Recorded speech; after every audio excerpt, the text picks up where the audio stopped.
The Semitic religions, Judaism, Christianity, Islam, everything, we have from Sham. And there were two other sons, and they populated the earth. What happens? What is the root cause? Let us understand. I clearly stated that there were several prophets who came on the face of the earth, and each prophet brought along with him a book, a revelation from God Almighty. The prophet was responsible to deliver the revelation of God to the human beings. Only those who followed the guidance, only those people who followed the guidance were on the right path. The rest, they were deviated. Allah, it is not always the case that Allah will have to demolish or destroy all the human beings. The final accountability will be on the day of judgment. If Allah wants, Allah may punish, may not punish in this world, but on the hereafter, surely each and every person is accountable.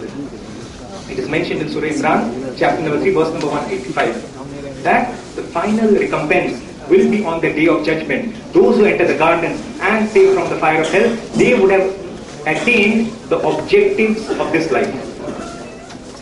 So what's natural? The population grew. Many of them, they followed Nuh alayhi salam and his teachings. Others, slowly they disobeyed. Those who disobeyed, they divided themselves into sects. And I said in Surah Mu'minun chapter number 23, verse number 52 and 53, it is said that people have cut off their affair of unity. They have divided themselves into groups, into religions, into sects, and each party is happy with whatever it has. It is least interested to apply its mind. It is least interested to make a holistic study and understand the whole truth. So those who wanted to disobey Nuh alayhi salam, after a few generations, they multiplied, the followers also multiplied. So we have those who follow God and those who disobey God. So as Dr. Harish Chandra said, that human beings, they have a soul. They also have a free will of their own. So if we want, we can obey God. If we want, we can disobey. We have the option. But those who disobey, for them is a punishment in the hereafter, the fire of hell. But those who follow God and work righteousness, not just follow God, also work righteousness, these people, they will attain paradise. Hope that answers the question. Next question from brother. For reference, let me say, we as such don't accept Allo-Upanishad and all these as part of Vedas. Upanishad as such, just let me complete. They might be commentaries, but they are not, as far as you said rightly, Swami Dayananda has been saying that whatever is in contradiction with the Vedas, that won't be accepted. Now, can you, I hope you have the books here, as you showed here. Okay, very good. Yeah. Can you give me a single reference where the name of Allah comes in Vedas? And Dr. Sabyu, can you give us a proper translation of that? It's for verifying it. Please. Rig Ved, book number 2, hymn number 1, verse number 11. Rig Ved, book number 3, hymn number 30, verse number 10. Rig Ved, book number 9, hymn number 67, verse number 10. Can you give a complete mantra? Can you Dr. Harish Chandra. Let me tell this for you. Give me a complete mantra. Give me a complete mantra. The book is there. Give me a complete mantra, and I want that answer. I want approval of that translation from Dr. Harish Chandra also. That's it. We are not here for approval. There are scholars. Yes, we are scholars. That's why we are scholars. That's why we should not be afraid of what you said. You must be able to bring it out, and I want an approval from that. Dr. Harish Chandra, he said, he's supposed to be a Vedic scholar, and when he is asked about the mantras, he says, I'm not aware, I'm not able to quote, I have to see. How can he approve? If you want to check the references, the words are there. You can check. The books. Give all the books of Vedas, please.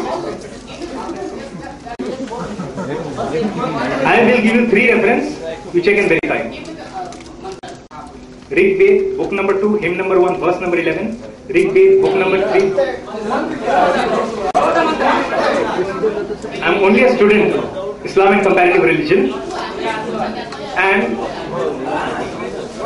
look, these are your... Why, please, just a minute, let one person speak. Please sit down. Please.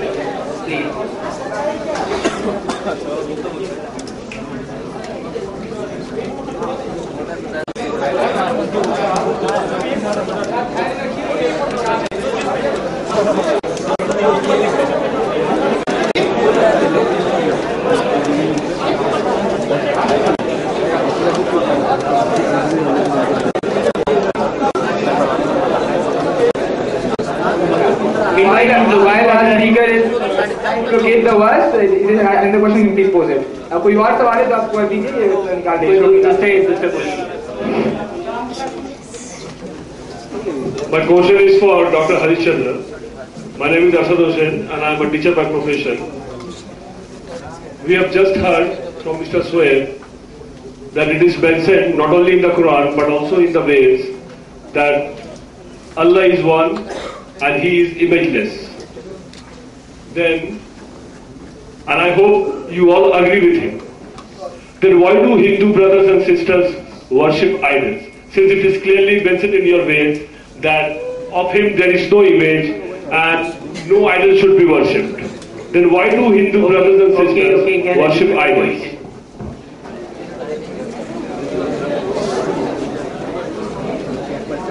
Firstly, I think there is a quite important issue here. There is a confusion about the Vedas. Comment has been made that a particular book says there are 11 and 13 branches. Original word is Shakha. And Maharishi Dayananda has mentioned 11 and 27 Shakhas. And then a number of them are lost and only 9 are existent. So this statement has been giving an impression as if Vedas have been lost and a part of a truncated part of Vedas are there which may not be the original Vedas, because the word branch can be given a kind of a meaning in that manner. I want to say that even so-called the branch, even one branch includes the authentic Veds. We don't have to have 11 and 27. We don't even need 9 branches. Even one branch will have the root Veda, and that is what is the Vedas. So Vedas are there in most exact form, exactly the way they were in the very beginning, and there is absolutely no difference. And we are not concerned with 7, 9, 11, 27, 11, 31 branches. I cannot go in detail what is the meaning of a branch. So it doesn't make any difference. You know, when we ascribe to a particular mantra, a devata, a rishi, a chand, or anything smallest reference, that is called a branch. But if you remove that reference, the original Ved is there. So this is a very insignificant point, whether they were 1131, 1127, 9 or what. The original Vedas are there, and there is absolutely no doubt about the original Vedas. Now there was a question that if Vedas are not sanctioning, in the words of Natasya Pratima Asti, the idols of God, because God is infinite, you cannot make it a measurable form in any way, then why do Hindus do idol worship? This is a good practical question, but I don't do idol worship, so I don't have to justify it. But those who do it, it is not that they are not aware of infinite God. They are not that ignorant as we may think about. They also know that God is everywhere, including in idols. But they are doing some rituals, something, and indeed I believe that you also do certain rituals, because I am not here to criticize on anything. So I didn't come here with an intention. I came when I was told about this meeting. I had a view that there are people who are genuinely interested in learning. So with that view I had come. So I had not, I am a very simple human being. We are modest people. If you tell me I am a combustion scientist, but if somebody says, do you know everything about combustion? I will say no.